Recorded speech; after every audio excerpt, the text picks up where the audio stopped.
Nah, mungkin saya bilang kayaknya ini orangnya nih, makanya saya pengen ke Surabaya mengejar Eyang. Makanya saya hadir pada hari ini untuk menanyakan tentang masalah mimpi saya. Ya mungkin ada kelebihan dari Eyang, saya juga ingin bertanya. Memang saya ada kekurangan awalnya yang tertunda. Kata orang tua saya, syahadat itu biar dituntut juga ilmunya syahadat. Adapun sholat harus dituntut ilmunya sholat. Adapun zakat harus dituntut ilmunya zakat. Adapun puasa harus dituntut ilmunya puasa. Adapun haji harus dituntut ilmunya haji. Jadi kita ikut ilmunya. Jangan kita bertanya asma itu kan itu asma nama untuk ilmunya. Makanya sekalian saya untuk bertanya kepada Eyang. Oh gitu. Jadi itu mungkin pesan dari orang tua saya pada saat hidup. Kalau sampai diberi dawuh untuk mencari esensi terdalam dari rukun Islam.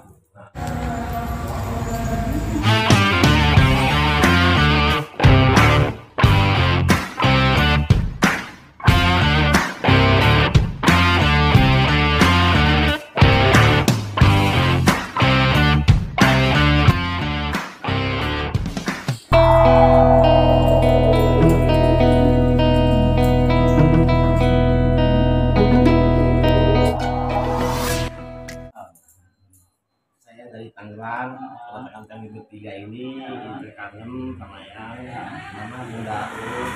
Oh Bunda Rus. Oh saya sangat kangen sekali. Oh kangen sama Bunda ya. Ketemu sama Bunda sebenarnya. Waduh. Ini saya ada milik rezeki. Ada rezeki. Pengen banyak pikir, pengen makan sama Bunda. Oh pengen diberikan sama Bunda. Sama Bunda. Oke. Berapa lah sih? Ya. Setengah kali ya. Bunda Rus, ini ada rezeki pemberian dari Pak Suha untuk Bunda Rus belanja di hari raya. Salam satu hati. Pertama-tama yang ingin mengucapkan terima kasih kepada Tuhan yang Maha Cinta atas semua keindahan anugerahnya dan semua kemurahan yang selalu dilimpahkan kepada kami semuanya. Kemudian yang ucapkan pula terima kasih kepada istriku tercinta Niang Rosa Hamizah, Bunda Niang Rosa Hamizah yang senantiasa memberikan semangat dan dukungannya dalam mendampingi Hyang. Salam cerdas selaras. Sesungguhnya perjalanan spiritual itu sangat menarik dan menyenangkan. Benar-benar sebuah dharma wisata. Sebuah perjalanan dharma untuk mencapai moksa, mengalami kenyataan yang sebenarnya. Namun demikian harus selalu ingat dan waspada terhadap setiap gerak pikiran dan keinginanmu yang selalu mudah berubah dan meragu, yang bisa merusak dan menodai kualitas kesungguhanmu yang penuh keikhlasan menjadi berpamrih.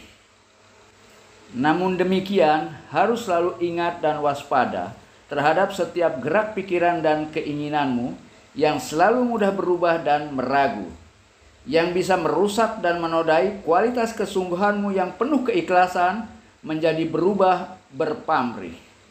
Langkah perjalananmu menjadi bertujuan tertentu untuk memperoleh kepentingan-kepentingan dan keuntungan-keuntungan tertentu, sehingga terjadi penyimpangan arah dan tujuan. Sebelum ombak-ombak muncul ke permukaan, yang ada hanya samudra raya yang dalam tak terukur dan tak terduga.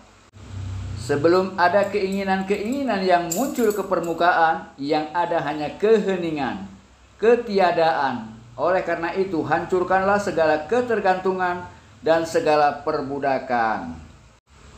Karena keinginan dan ketakutanmu lah yang telah membuatmu terpisah dari kenyataan. Terpisah dari samudra diri sejatimu sendiri yang sebenarnya yang tak terduga. Apapun yang sedang memperbudak dan sedang menjajah dirimu adalah keinginan-keinginan dan ketakutan-ketakutanmu sendiri. Karena yang kamu inginkan berada di luar dan selalu berubah. Oleh karena itu, carilah yang selalu ada, yang tersembunyi, yang tak pernah berubah sedikit pun. Ada ombak-ombak, pasti ada samudra raya yang dalam tak terduga di bawahnya. Namun kebanyakan manusia tidak mampu mengetahuinya, kecuali sebatas yang nampak di matanya.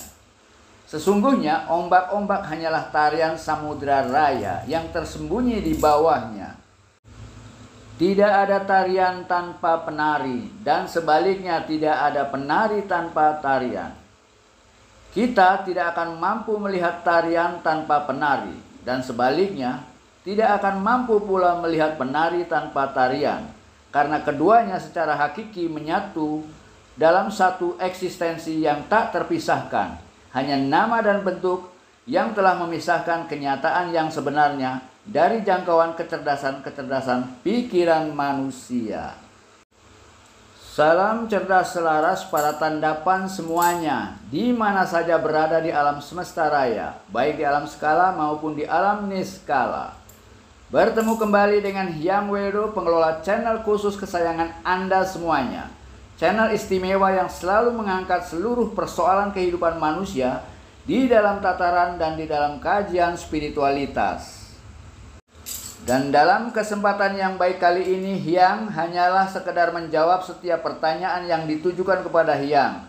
Dan tentunya Hyang akan menjawabnya dalam tataran dan dalam kajian spiritualitas yang terkadang Hyang pinjam istilah-istilah agama sebagai penjelas dalam memberikan makna substansial yang sebenarnya.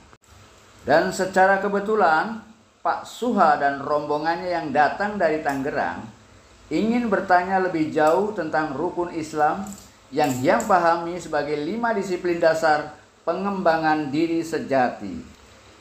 Di dalam spiritualitas atau berjalan di jalan spiritual, kita tidak memiliki kitab suci tertentu sebagai buku petunjuk, sebagaimana kitab suci yang dimiliki oleh para penganut agama di dalam setiap agama. Yang menjadi buku petunjuk bagi para pelaku spiritual yang sebenarnya adalah kenyataan itu sendiri. Alam semesta beserta isinya hanyalah pengejawantahan dari kenyataan yang sebenarnya, yang tak dapat diungkapkan dengan kata-kata dan tak dapat dipahami oleh kecerdasan intelektual apapun.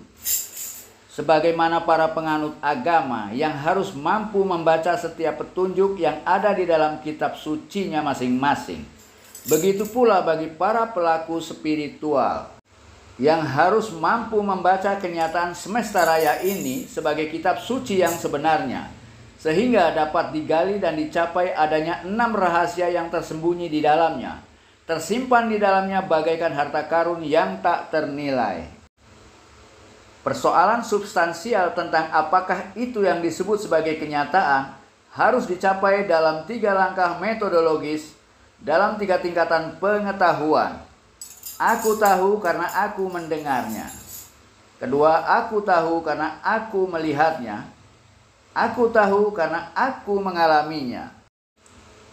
Aku tahu karena aku mendengarnya. Dalam Islam ini yang disebut dengan ilmu yakin.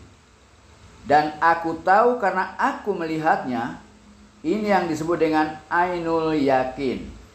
Dan aku tahu karena aku mengalaminya, inilah yang disebut dengan hakul yakin. Inilah pengetahuan yang sebenar-benarnya, yaitu mengalami dan menyentuh sendiri kenyataan itu apa adanya. Oleh karena itu, perbincangan tentang kenyataan bisa berbeda-beda tergantung pada tingkat kecerdasan dan pencapaian level kesadarannya. Ada beraneka pandangan manusia tentang kenyataan yang dipahaminya, tergantung pada jenis dan tingkat pengetahuan dan pengalamannya. Di samping itu ada 7 kunci rahasia kombinasi yang bisa digunakan sebagai password untuk membuka rahasia besar kenyataan yang sebenarnya, yang terbentuk dalam 7 periode. Apa yang tersusun dalam alam semesta raya yang makrokosmik tidak jauh berbeda dengan yang tersusun di dalam alam mikrokosmik diri kita sendiri. Anda semua tak perlu berlebihan menggali pengetahuan yang ada di luar sana, tetapi cukup yang di dalam diri Anda sendiri di sini dan saat ini. Alam makrokosmos dan alam mikrokosmos, mereka ada untuk saling menjadi cermin bagi yang lain. Dengan cara melakukan pengembangan diri untuk mengetahui dan mengenal siapa dirinya yang sebenarnya melalui 5 disiplin pengembangan diri agar tercapai pengalaman tercerahkan, sadar sebagai dirinya yang sebenarnya. 5 disiplin tersebut adalah: 1. Mengetahui dan menyadari adanya penari atau ruh dan adanya tarian atau tubuh ragawi. Kedua, melakukan penyelarasan antara penari atau ruh dengan tariannya atau tubuhnya. 3. Melakukan pengendalian, artinya harus mampu menempatkan ruh atau penari sebagai pengendali dan tubuh atau tarian sebagai utusan yang harus ada di bawah instruksi dan pengendaliannya. Dan yang keempat, melakukan proses pemurnian terhadap diri, sehingga dapat dibedakan mana diri sejati dan mana yang bukan diri. Bagaimana caranya mengenal penari melalui tariannya, tetapi tarian bukanlah penarinya sama sekali. 5. Kembali kepada sistem primordial, sadari sebagai keseluruhan secara sistemik. Jadi, tidak ada tarian tanpa penari atau tidak ada penari tanpa tarian. Keduanya satu dalam substansi absolut yang sama, yang sebenarnya.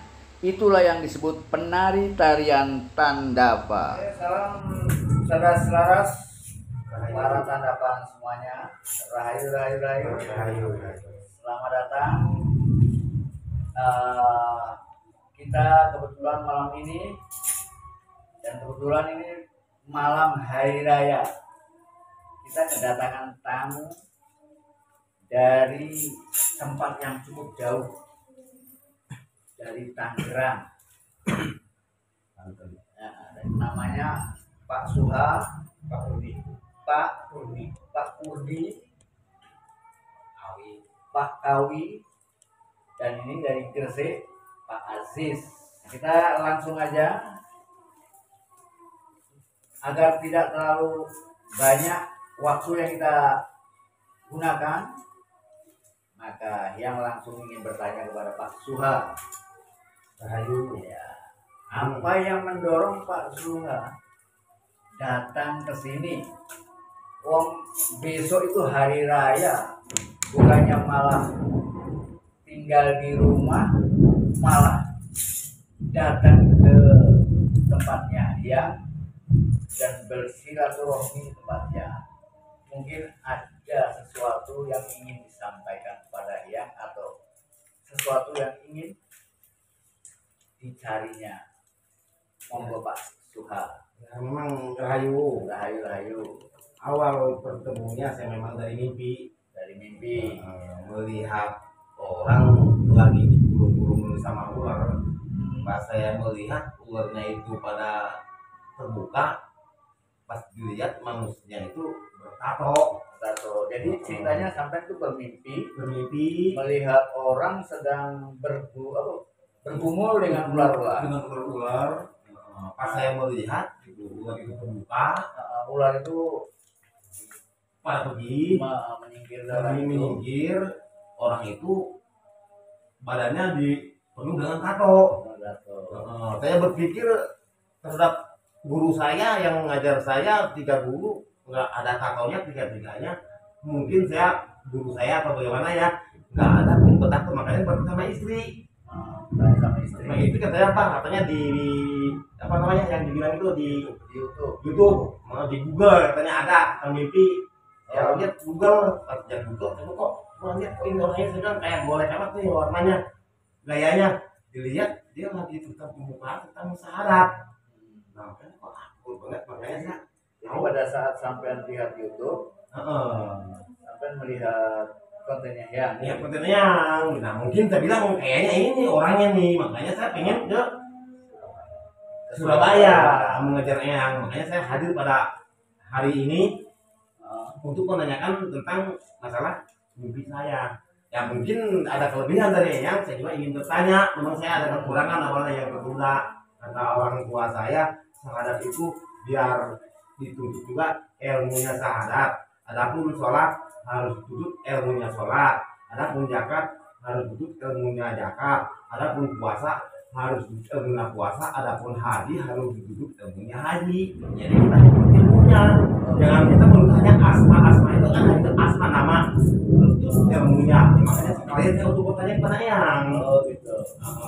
Jadi itu mungkin pesan dari orang tua saya pada saat hidup bahwa sampai diberi dawuh untuk mencari esensi terdalam dari rukun Islam. Yang mujma'i. Ya, sampai ke tingkat pengetahuan yang tertinggi. Apa itu yang disebut syahadat, apa itu yang disebut sholat, ya, apa yang disebut puasa, zakat dan ya, haji. Nah, mungkin bisa langsung yang respon ya. Ayo.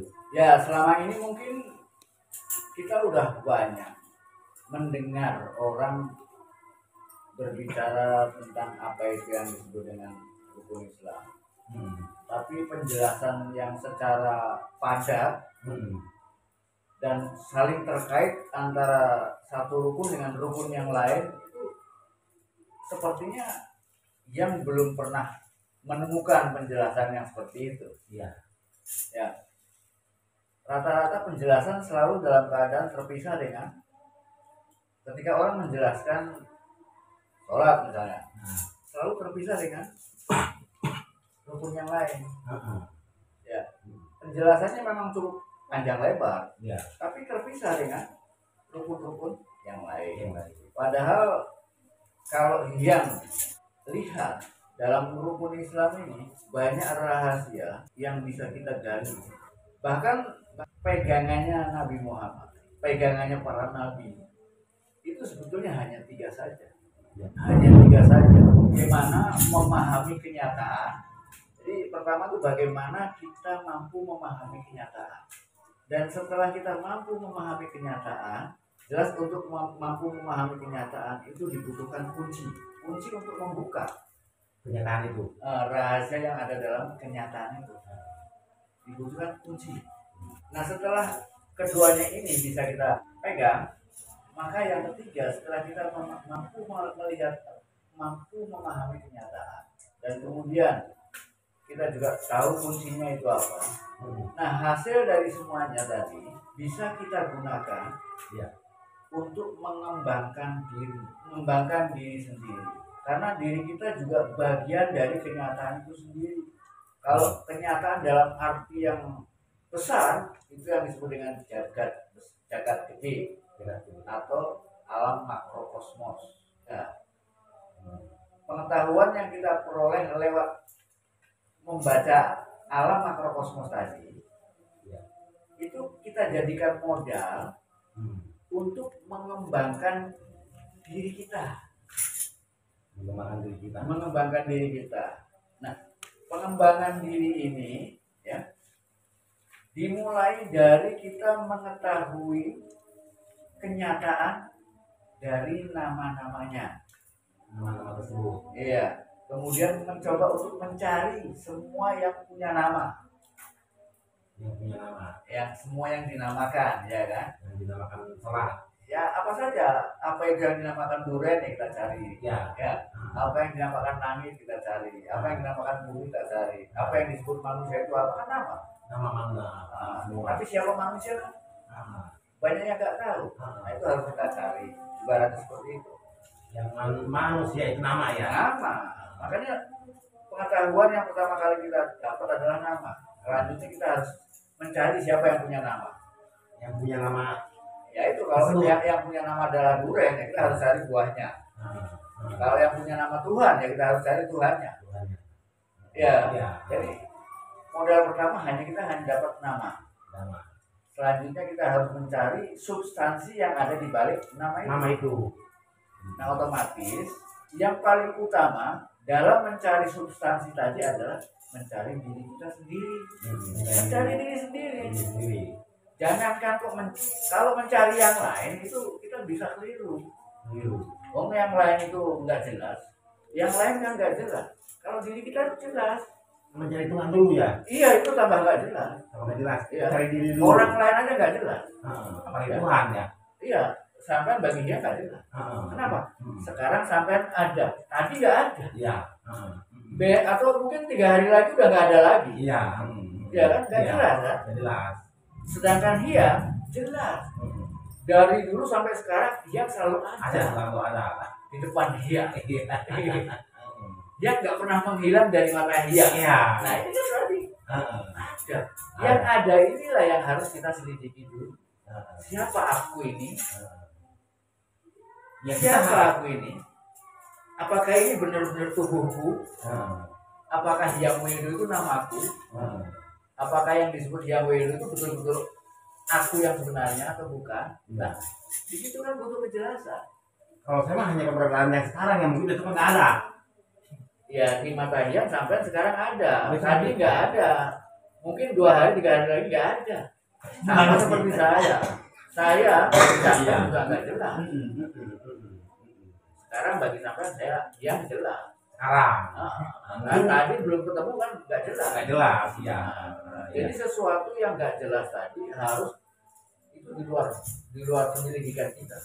Ya, dua penelitian kita Iya, yang pertama harus kita selidiki adalah yang paling nyata. yang paling nyata. Yang paling nyata adalah diri kita sendiri. Itu termasuk saya kan yang paling nyata diri saya sendiri. Tapi ternyata di dalam diri kita juga masih ada yang tidak nyata. Menurut Ya menurut siapapun. rasa kita, Iya, bukan menurut umum. umum juga ya, teman. Sehingga kita berusaha untuk mencari yang lebih nyata lagi dari diri kita yang paling nyata. Di dalam kita juga. Iya, dalam diri kita. Karena yang kita lihat sekarang kan tubuh. Iya. Apa tubuhnya kita nyata? Tidak. Wong dulu tidak ada. Sampai lahir tahun berapa? Saya lahir tahun 73. Nah, tahun 72 kira-kira sampai ada nggak? Enggak. Nggak ada. Ada. Nyata kan? Tahun 72 baru muncul. Iya. Iya. Iya. Iya. Tahun 72 belum ada belum. Lah iya. Mana sampai? Di mana itu? Nah, iya itu. Kemana aja? Ya nggak ada siapa, yang ada siapa gitu kan. Ada dan tiada. Nah, ya gitu kan. Jadi Jadi sekarang ini yang betul-betul sampai yang mana tubuhnya. Nah, sedangkan tubuh sampai kan baru saja dilahirin. Iya. Yang kemudian langsung menghilang, tapi ada yang tidak dilahirkan. Nah, Yang tidak dilahirkan itulah kenyataan yang paling nyata. yang paling Dia utama. tidak dilahir juga tidak mengalami kematian. Hmm. Nah, kita harus mencapai yang paling esensi adalah itu, Tidak pernah mengalami kematian dan mengalami kelahiran. Kalau tubuh ini mengalami kematian dan kelahiran, yang harus kita cari adalah yang betul-betul nyata, yang tidak mengalami kelahiran juga tidak mengalami kematian. Itu yang harus kita capai.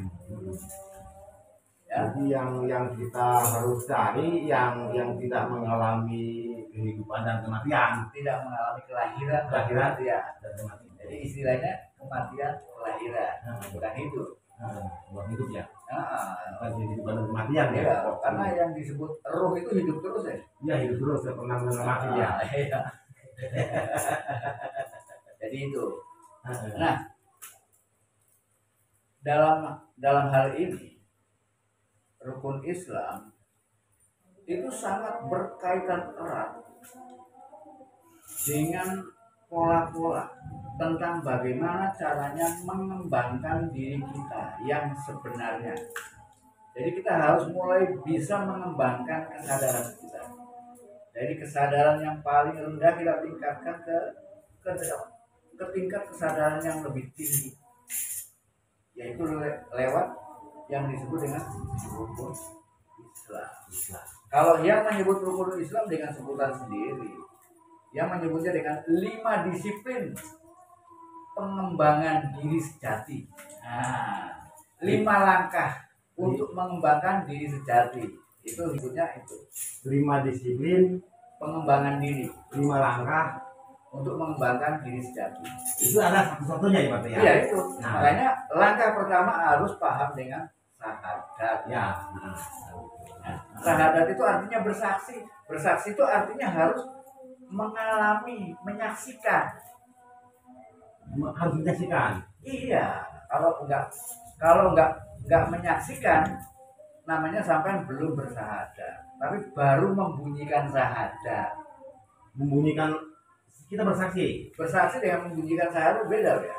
Nah, Asyhadu an la ilaha illallah itu baru membunyikan syahadat. iya.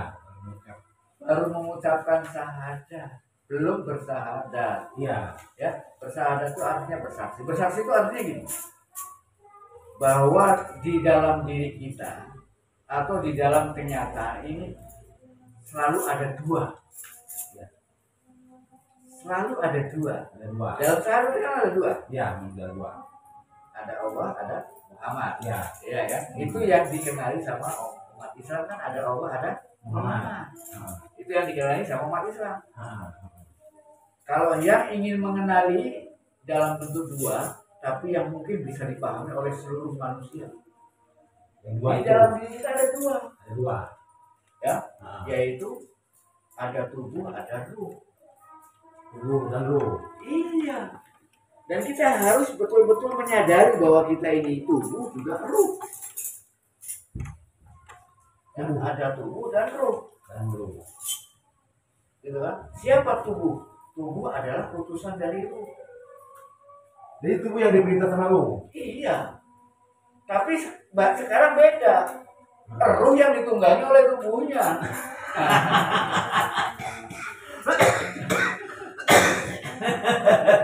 Karena manusia lebih banyak mengikuti keinginan tubuhnya.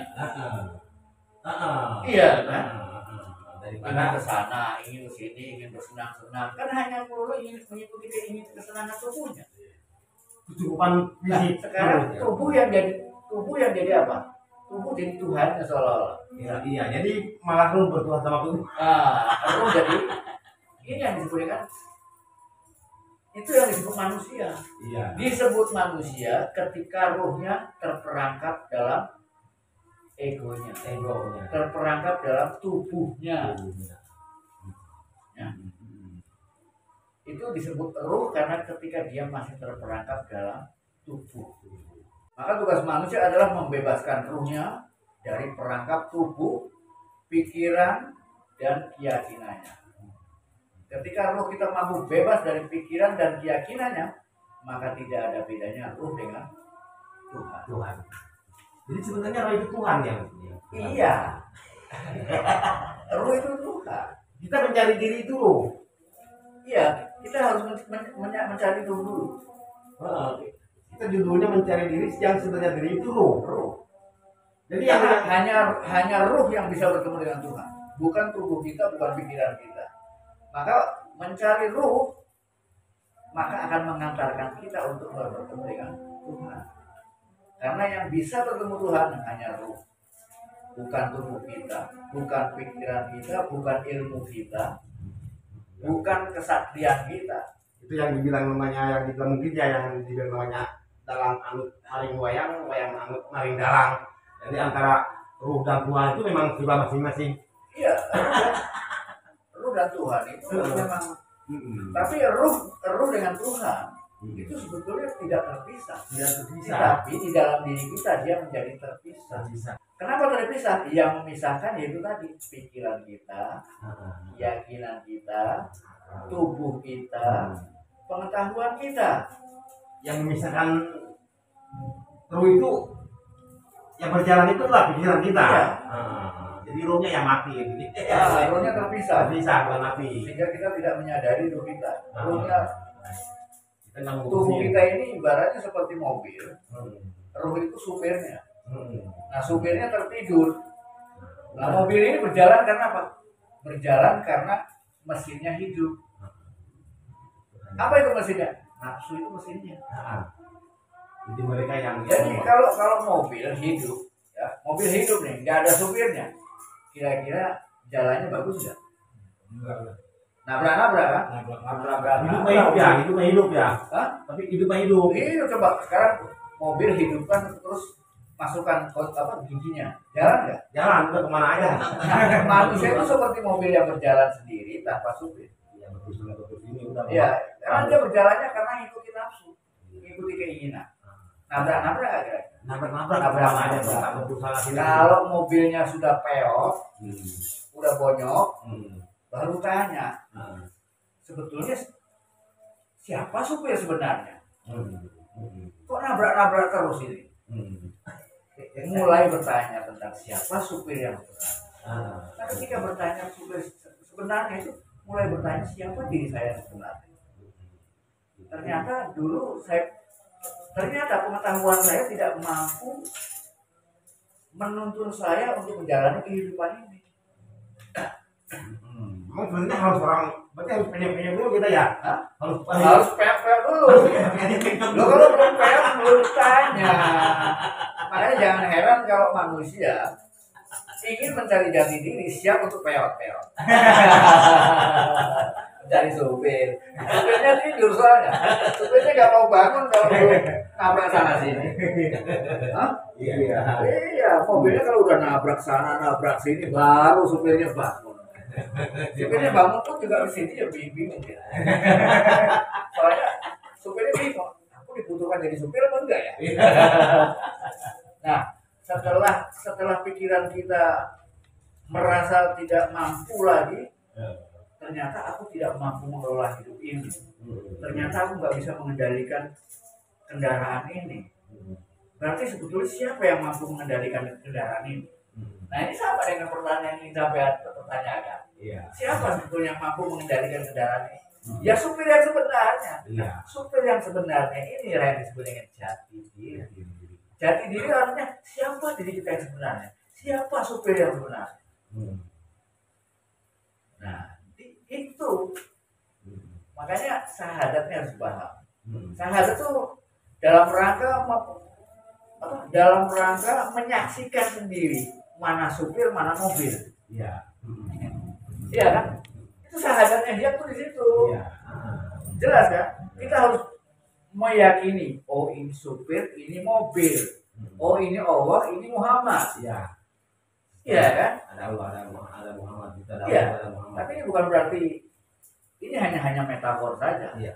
Kalau orang sudah bilang seloka. Siloka. Ya, metafor ya. Kita harus bedakan, oh ini supir, ini mobil. Jadi selama ini mobil jalan ke sana kemari tanpa supir. Kenapa nggak ada supir? Karena pengetahuan kita tentang syahadat belum ada. Kita belum bisa bersaksi. Belum tahu yang sebenarnya. Iya kan? Belum yakin. Gitu lah. Penjelasannya nggak usah ribet-ribet ya, bahwa kita harus menyaksikan bahwa dalam diri saya ada mobil, tubuh saya ini mobil, tapi ini mobil berjalan ke sana kemari, berjalan karena mesinnya hidup, nafsunya hidup, ya. Tapi tanpa supirnya tertidur di dalam, baru bangun setelah bonyok, setelah nabrak sana sini, ya kan? Nah itu setelah kita punya pengetahuan ini pengetahuan pertama yang tidak semua orang bisa. Ini pengetahuan pertama. Kita harus tahu dan menyadari mana sopir, mana mobil. Nah, setelah kita paham dengan keduanya, ini sopir, ini mobil, itu yang kita sebut dengan bersahadat. Maka yang disebut sholat adalah bagaimana mempertemukan sopir dengan mobilnya. Sholat itu ya? Iya. Dalam sholat itu. Iya, sholat itu bagaimana mempertemukan sopir dengan mobilnya. Iya, kalau nggak sholat nggak bakal bisa menemukan siapa supir mobil kalau tidak sholat. Di sana sopir harus mengenali mobilnya. Ya, agar mobil ini patuh pada supirnya. Iya. Iya kan? Jadi di sini supir belajar nggak? Belajar mengenali mobil kan? Belajar nggak supirnya? Belajar mengenali mobilnya. Ini mobil ini kekuatannya berapa? Kalau aku bawa ngebut kira-kira 1000 km per jam, mungkin tiba-tiba satu kan? Iya. Nah, otomatis kita supir harus belajar mengenali mobilnya. Kemudian berusaha untuk men-setting mobilnya. Dibenahi, mungkin ada yang kurang tepat posisinya, kurang kuat bautnya dan lain sebagainya, di situ dibenahi. Nah, proses sopir dari mobilnya ini yang disebut dengan sholat. Sholat. Yang benar. Ya, ya. Yang sholat. Mengkomunikasikan. Sholat itu artinya kan mengkomunikasikan. Ya, yang disebut sholat itu mengkomunikasikan, menyelaraskan, ya, agar sopir mampu menyelaraskan keinginannya dengan kemampuan mobilnya. Mobilnya itu dulu sholat. Iya, karena yang namanya sopir ini punya kekuatan yang lebih hebat dari mobilnya. Tapi mobil ini juga karena punya keterbatasan, maka dia harus bisa mengutus mobilnya itu dalam keterbatasannya. Walaupun dia udah tahu kekuatannya lebih mobil daripada yang tahu, tapi dia pun harus tahu kekuatan mobil itu berapa kekuatan. Angkutnya kalau angkutnya. Dalam rangka proses penyelarasan di sana. Jangan sampai melewati kemampuan mobil. Kalau melebihi kemampuan mobil nanti bisa penyet kita. Walaupun punya mobil kekuatannya 1000 kilo, kita penuhi 2000 kilo. Tubuh kita ini kan terbatas. Ruh kita nggak terbatas. Iya. Yang terbatas jelas nggak mampu mengikuti yang tidak terbatas. yang tak terbatas ini harus mengikuti yang terbatas. Tapi bukan berarti yang tak terbatas, bukan berarti yang terbatas itu tidak bisa mengikuti. Bisa dengan caranya apa? Pasrah pada yang tak terbatas. Dalam kepasrahan itulah yang terbatas tadi menjadi sama. Nah, di sini lah pasrah diri itu di sana. Ya. Sama yang maha terbatas. Iya. Mobil terbatas, supir tak terbatas. Iya. Tubuh kita terbatas, ruh tak terbatas. Kepasrahan tubuh terhadap ruh itu akan membuat keajaiban. Maha terbatas. Dia akan mengikuti. Ketika dia jadi makmum, maka dia mengikuti imam. Iya. Jadi, kekuatan imam jadi kekuatan makmum. Nah, di sana lah akhirnya Allah wala quwata billah itu berlaku untuk semuanya. Aku nggak mampu apa-apa, yang mampu adalah supirku. Nah, ikut aja. Gitu. Jadi saat sami Allah ya. Ya. Sami Allah. Nah, kemudian setelah sholat baru ya apa? Puasa. Puasa itu artinya apa? Puasa itu artinya mengendalikan. Iya. Terus dikaitkan dengan supir dan mobil, artinya kita harus menempatkan kedua ini, mobil dan supir, dalam pengendalian itu dengan menempatkannya dengan jelas dalam pengendalian. Yang mengendalikan mobil ini siapa? Apakah mobil yang harus mengendalikan supir atau supir yang mengendalikan mobil?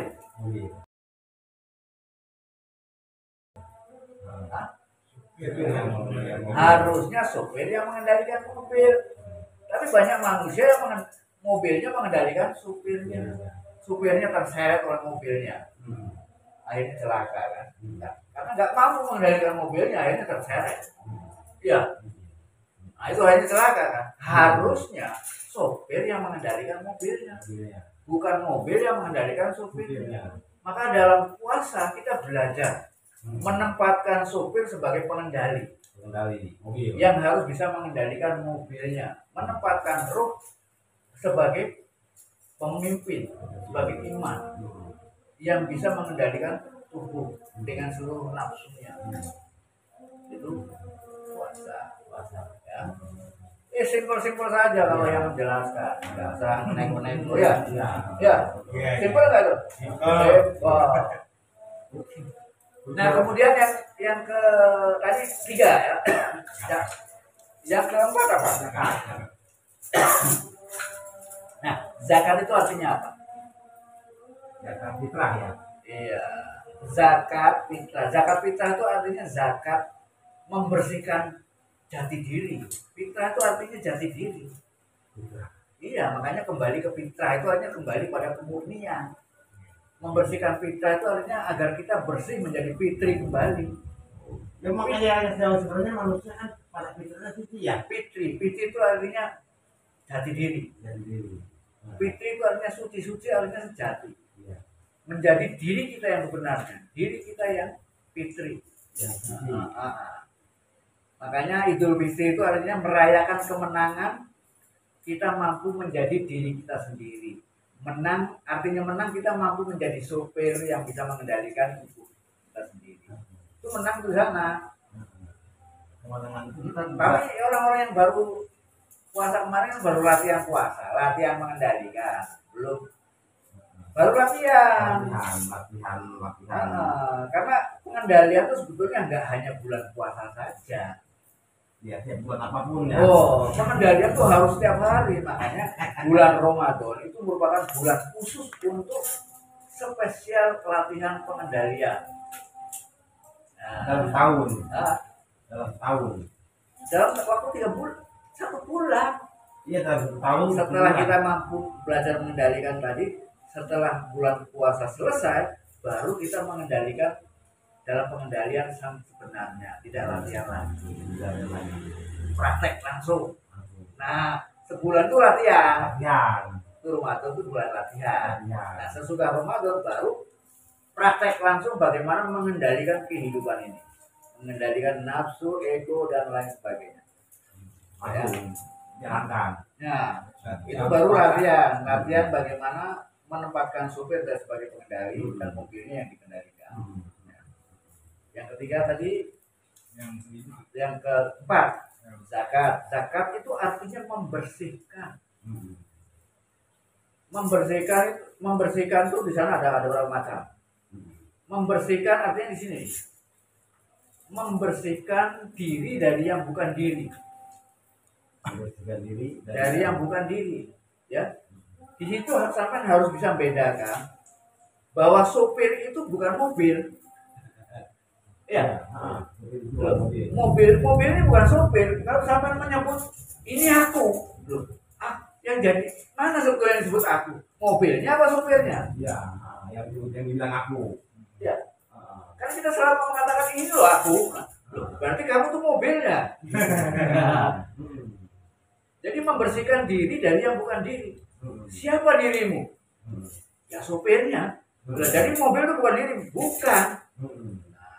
Di sini dia mobilku, dia bukan aku. Ya. Ini yang disebut dengan zakat fitri. Nah, maka zakat pada tingkat syariat itu yang dibersihkan adalah harta benda. Mana ya? Karena sebagian dari hartamu milik si miskin. Kalau itu bukan milik sampean kan harus dibersihkan dari sampean. Iya. Maka harus kita bersihkan. Berapa? Mulai dari 2,5% sampai 100%. Terus sampai mau ya, minimal 2,5%. Ya. Sampai terserah 100% juga boleh. Ya. Bersihkan harta kita dari yang bukan milik kita. Tingkat selanjutnya membersihkan perbuatan kita dari yang bukan perbuatan kita. Kemudian bersihkan niat kita dari niat yang sebenarnya. Kita bersihkan dari niat yang benar-benar diri kita. Niat yang bukan dari diri kita harus kita buat. Sampai membersihkan diri kita dari yang bukan kita. Jadi kalau mobil ini bukan sopir, maka kita harus jelaskan sopir dan mobil itu beda. Nah, dirimu itu sopir atau mobil? Yang bilang dirimu.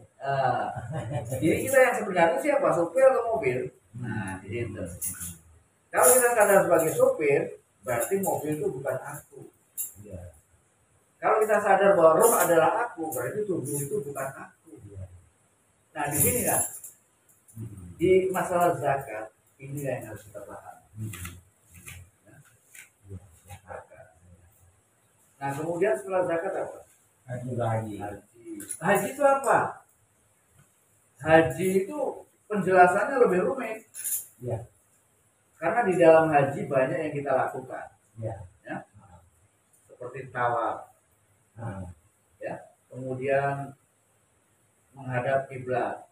Apa itu kiblat? Apa itu tawaf? tawaf. Kemudian ada sa'i, berlari-lari dan sebagainya, ya kan, dari Safa ke Marwah. Ini semuanya harus ada di dalam satu sistem. Kita harus sadar sebagai sistem. Ya. Dalam haji itu kita harus sadar sebagai sistem, bahwa kita adalah sistem. Ya. Kalau kita sadar sebagai sistem, kita harus mampu menjalankan sistem ini secara sistemik. Mampu menjalankan tubuh ini, menjalankan seluruh totalitas diri kita sendiri ini secara sistemik. Sistemik. Ya. Artinya sistem itu gini. Jadi kita harus memahami, dalam haji ini kita harus memahami bahwa diri kita adalah sistem. Sistem itu apa? Nah, ini sistem bisa diartikan macam-macam, bisa dari cara, tapi sistem adalah sistem. Sistem dalam pengertian khusus artinya ini. Yang disebut sistem adalah beberapa komponen, ya, dan beberapa komponen dan elemen yang berinteraksi satu dengan yang lainnya untuk mencapai satu tujuan. Itu namanya sistem. Nah, yang disebut sistem itu banyak. Ada sistem sosial, ada sistem keluarga, ada sistem pendidikan, ada sistem kebudayaan, ada sistem politik. Nah, semua sistem, maka semua sistem bisa dijelaskan dengan satu pengertian yang sama. Sistem adalah beberapa elemen dan komponen yang saling berinteraksi satu dengan yang lainnya untuk mencapai satu tujuan.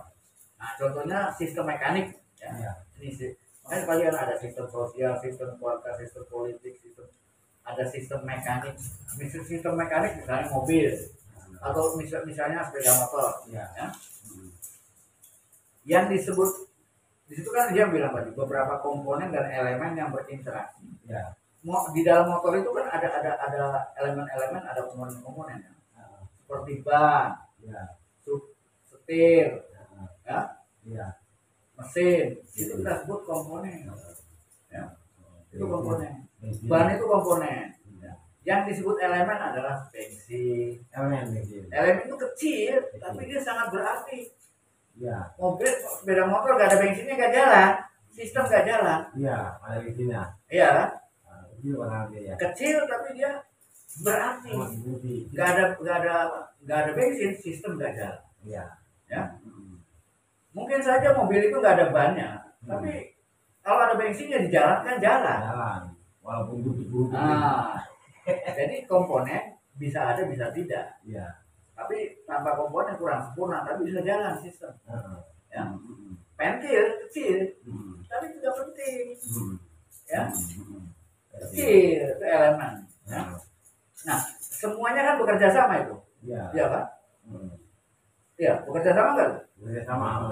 Kalau salah satu elemen nggak kerja, mogok nggak? Mogok. Maka di situ kan saling berinteraksi satu dengan yang lain untuk mencapai satu tujuan. Kalau salah satu elemen nggak bekerja, mogok. Salah satu komponen rusak, ya harus berhenti ke bengkel dulu. Dibenahi. Ya. Dan diri seperti itu ya. Iya, dalam ini kan juga sistem. Dalam negara juga itu, dalam keluarga juga gitu. Kalau kita nggak bisa berak itu batu bobok saya. Nah, itu berarti kan ada yang salah dalam komponen tubuh kita. Bisa berak kita ya. Nah, itu. Itu untuk perhatian yang harus.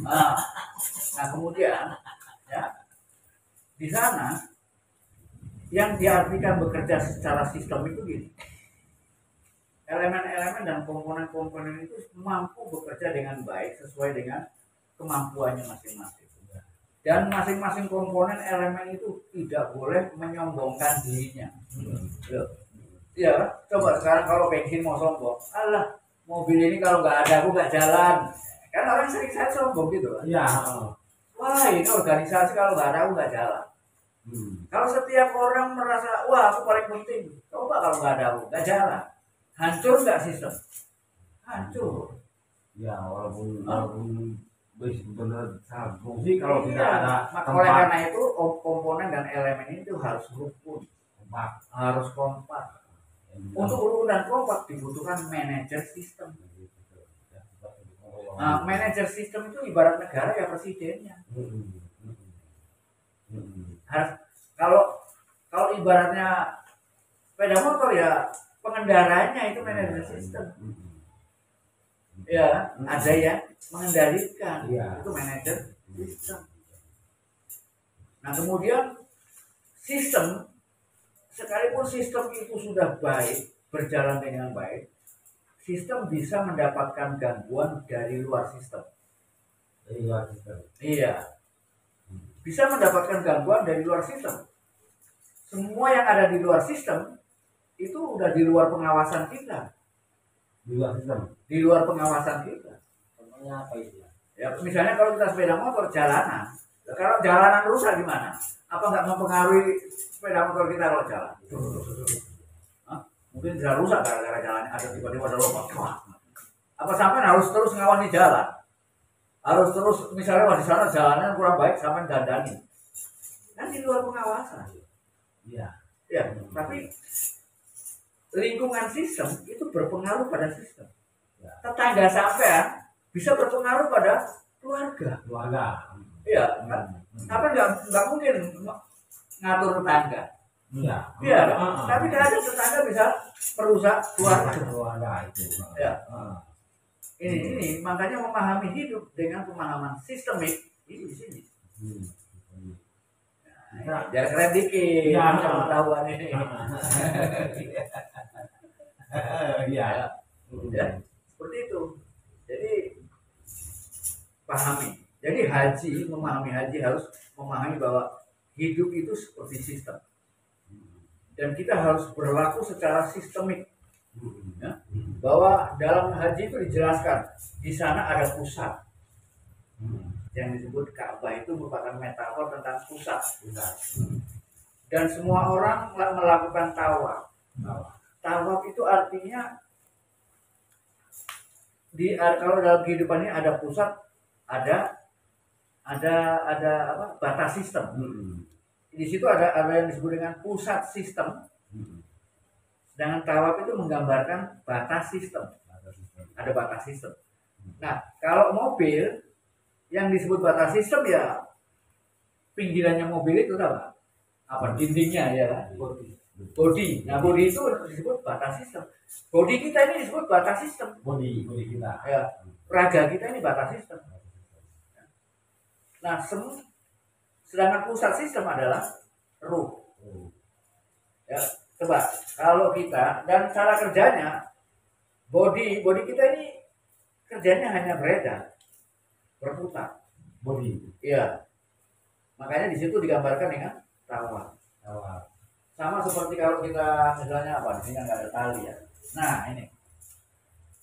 Ini misalnya tali. Ya. Ini kalau kita putar, nah, ya, maka dia akan berputar. Nah pada saat dia bergerak, maka ada dorongan keluar. Dorongan keluar ini yang disebut dengan sentripetal. Sentripetal. Nah, tapi dorongan ini keluar kalau kita lepas dia kan, misalnya gini, kita lepas kan? Nah, itu namanya hanya ada dorongan keluar. Nah, kalau di samping ada dorongan keluar, tapi juga ada tarikan ke dalam, sehingga nggak lepas.